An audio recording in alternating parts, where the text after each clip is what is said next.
All right. So for question number five, the amount of urine depends on the amount of fluid of the that we take in our body. So it depends on the amount of fluid we intake in our body. So if we have a lot of water, if we're drinking a lot of water, that means we're going to have more urine, and the urine is going to be more diluted, rather than being concentrated, and vice versa. If we drink small amounts of water, we're gonna have concentrated urine. And the way this happens is that first the urine or it's not urine yet. Well, the fluid is gonna be passing through. First of all, it's gonna be done in the kidneys and the nephrons. That's the functional part of the kidneys, the nephrons. So in the nephrons, we have ADH. ADH helps in concentrating urine because it helps on absorbing fluid back to the blood. So if we don't have a lot of ADH, if we don't have ADH, the urine is going to be more diluted because not a lot of water is going to be absorbed from the urine.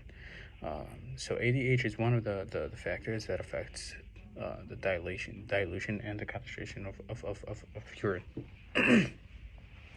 Then the fluid is first going to enter the proximal tubules, and the proximal tubules are very permeable to water. So a lot of the water is going to be exiting, and this increases the osmolarity.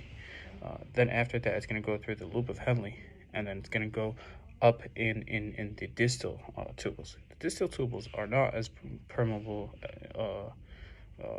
for water. They don't really water is not really exiting the tubules. Water is staying in the fluid.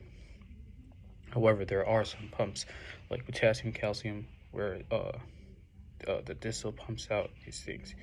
So if we don't have a lot of ADH in the distal, that means the water is going to remain in the distal, and then it's going to go out of the distal, and the urine is going to be diluted if we didn't have a lot of ADH. If we had a good amount of ADH, then a lot of the water is going to be reabsorbed into the blood, and that causes a concentrated more urine.